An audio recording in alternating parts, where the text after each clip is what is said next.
Hai teman-teman semua, saat ini kita akan membahas mengenai munculnya teori fisika kuantum.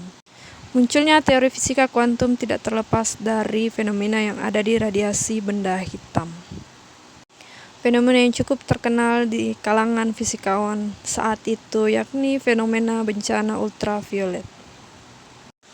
Mungkin pada bertanya-tanya, apa sih bencana ultraviolet itu? Bencana ultraviolet dipicu oleh adanya perbedaan antara hasil eksperimen yang ditemukan oleh Planck dan Wien dengan hasil perhitungan yang dilakukan oleh Rayleigh dan Jeans pada zona ultraviolet. Menurut Rayleigh-Jeans, semakin tinggi frekuensi pada zona ultraviolet, maka intensitasnya akan semakin menuju tak hingga.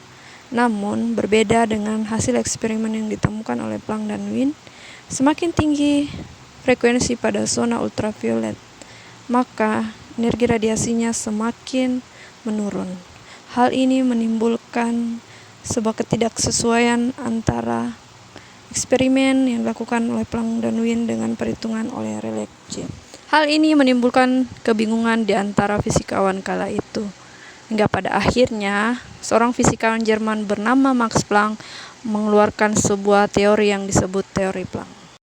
Planck menyatakan bahwa energi cahaya terdiri atas komponen-komponen diskrit yang disebut dengan kuanta.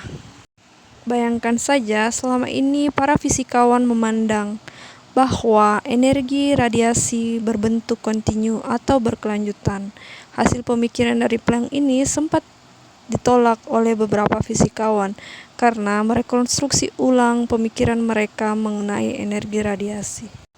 Hal ini untuk menjawab fenomena bencana ultraviolet tadi, bahwa terdapat perbedaan perilaku ketika energi radiasi sudah mencapai frekuensi yang tinggi. Menurut Planck, dalam zat padat, energi bervibrasi bukan dalam bentuk kontinu, tetapi dalam bentuk diskrit.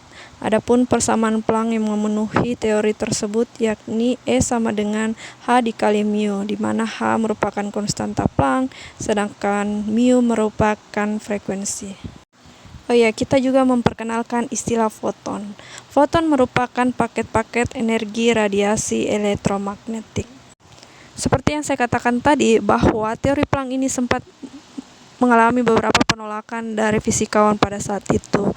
Hingga suatu hari, seorang fisikawan yang sangat terkenal bernama Albert Einstein berhasil membuktikan fenomena tersebut atau teori tersebut dengan fenomena efek fotolistrik.